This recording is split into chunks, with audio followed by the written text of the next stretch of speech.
Hello everyone, my name is Chetna Sugandhi. Welcome to our channel tax Gyani. आज हम बात करेंगे TDS on property purchase. Generally ये एक ऐसा सेक्शन है जिसे कि मोस्ट ऑफ द पीपल ना भूल जाते हैं, बट आज उसी के लिए मैंने ये वीडियो बना रही हूँ कि अगर आप कोई भी प्रॉपर्टी परचेस कर रहे हो तो ये वीडियो आपके लिए बहुत इंपॉर्टेंट है. तो इस वीडियो को एंड तक जरूर देखें. तो चलिए स्टार्ट करते हैं कि टीडीएस ऑन प्रॉपर्टी परचेस में क्या होता है.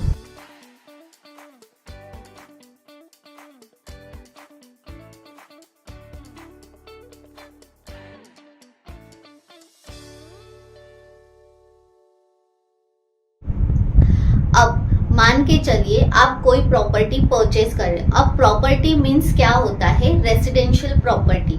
अगर आप कोई रेसिडेंशियल प्रॉपर्टी परचेस कर रहे हो जिसकी की जो वैल्यू है वो 50 lakhs और मोर है, तो आप जितना भी बिल्डर को पेमेंट करोगे उसके ऊपर 1% टीडीएस डिडक्ट करना बहुत जरूरी है. अगर आप ये टीडीएस डिडक्ट नहीं करते हो तो आपको टीडीएस जो आपने ऑलरेडी बिल्डर को दे दिया है उसका तो नुकसान होना ही है, प्लस आप टीडीएस नहीं पे किए हो, आपने उसका रिटर्न फाइल नहीं किया, इसके लिए गवर्नमेंट को आपको डबल पेनल्टी और इंटरेस्ट भी पे करना पड़ सकता है. तो मैं ये आपको एक एग्जांपल से समझाती हूँ. मान के चलिए कि आपने कोई रेसिडेंशियल प्रॉपर्टी परचेस की जिसका वैल्यू है 1 करोड़. ठीक है. अब इस 1 करोड़ का ऊपर आपको 1% टीडीएस डिडक्ट करना बनता है.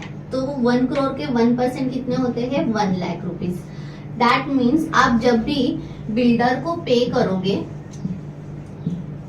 आपको टीडीएस माइनस करके पे करना है. That means 1 CR minus 1 lakh अगर आप करते हो तो आपको बिल्डर को 99 लाख का ही पेमेंट करना है.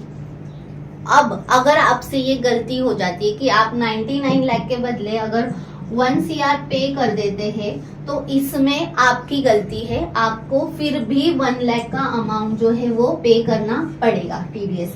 अब इसमें आप और बिल्डर का म्यूचुअल अंडरस्टैंडिंग है कि आप उनसे वो 1 लाख रिफंड मांग सकते हो कि नहीं मांग सकते हो, बट आपको ये 1 लाख टीडीएस पे करना मैंडेटरी है.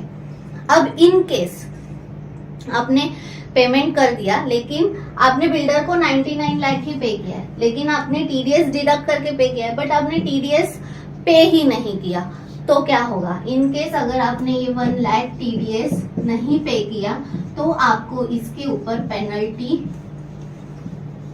प्लस इंटरेस्ट भी पे करना पड़ सकता है. तो अब ये जो अमाउंट होती है ये क्या होती है? तो इसका जो रूल है वो क्या बोलता है कि आपको 200 पर डे और the 100% of your TDS liability which ever is lower का रूल यहाँ पे अप्लाई होता है. तो अगर आपने 1 लाख डिडक्ट किया लेकिन पे नहीं किया, आपने लेट पे किया है, तो आपको पेनल्टी और इंटरेस्ट तो पे करना पड़ेगा क्योंकि गवर्नमेंट का पैसा आपने यूज किया है. तो उसके लिए आपको 200 रुपया पर डे या तो फिर 100% ऑफ योर टीडीएस लायबिलिटी. अब इस एग्जांपल में हमारी लायबिलिटी 1 लाख है तो 1 लाख, तो विच एवर इज लोअर. अगर आपने 200, अगर हम पर डे के हिसाब से 200 रुपया करते और आपने अगर समझ लीजिए 400 दिन लेट किया है तो होता है 80,000. तो दैट मीन्स आपको 80 भरना पड़ेगा. अगर आपने 600 दिन लेट किया है तो 1,20,000 होता है, तो आपको 1 लाख भरना पड़ेगा.